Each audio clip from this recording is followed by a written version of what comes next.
అందరికీ welcome back to our channel.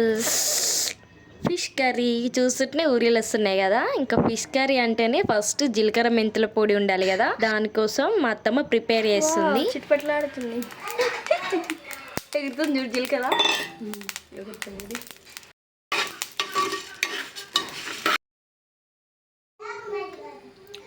ఒక 2 పావుల oil,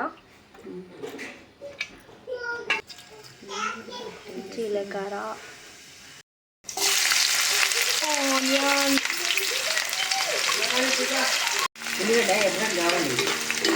ఎర్రగైనాక అల్లం వేసేస్తా.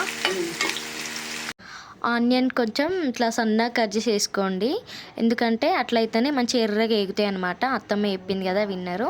ఇంకా ఆ లోపు అయితే మనం జీలకర్ర మెంతుల పొడి మసాలాలు ఇట్లా మిక్సీ పట్టి పెట్టేసుకోవాలి. ఆ లోపు ఆనియన్ కూడా మంచి ఎర్రగా ఎగుతుంది అనమాట.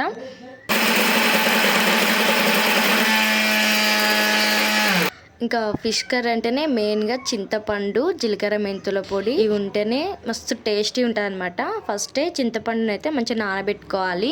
చింతపండుని ఇట్లా పిండితే కూడా గుజ్జొస్తుంది, కానీ ఇంకా అంతకంటే బెటరు మిక్సీలో పట్టి వేసుకున్నామంటే చింతపులుసు టేస్టీ ఉంటుంది అనమాట. చింతపండు ఉప్పు కారం వేసి మిక్సీ పట్టి పక్కకు పెట్టేసుకోవాలి. చూసినారు కదా ఆనియన్ ఎంత ఎర్రగా వేగినాయో.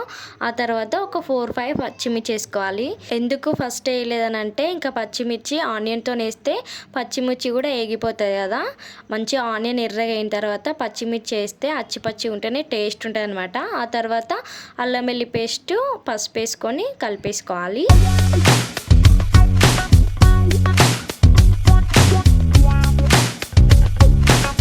ఆ తర్వాత మనం పట్టి పెట్టుకున్న చింతపులుసు ఉప్పు కారంది జ్యూసీగా ఉంది కదా.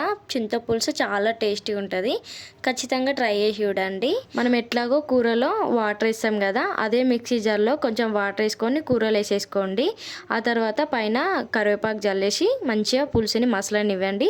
ఆ లోపు మనం ఫిష్ని క్లీన్ చేసేసుకుందాం. ఎట్లాగో వాళ్ళు క్లీన్ చేసి ఇస్తారు, కానీ మనం కూడా కొంచెం క్లీన్ చేసుకోవాలి కదా.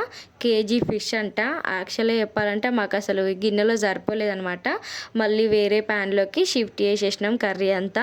అయ్యో మర్చిపోయినా, ఇంతకీ ఫిష్ ఎప్పుడు వేయాలో చెప్పలే కదా. పులుసు మంచిగా మసిలిన తర్వాత ఫిష్ని ఒక్కొక్కటి ఇట్లా వేసేసుకోవాలి. ఆ తర్వాత జీలకర్ర మెంతుల పొడి మసాలాని ఇట్లా జల్లేసుకోండి. అంటే ఎక్కువ ఫిష్ని కలపొద్దు అనమాట, జస్ట్ గిన్నెని అటు ఇటు కదుపుతూ ఉండాలి. ఆ తర్వాత లాస్ట్కి కొత్తిమీర వేసేసుకోండి.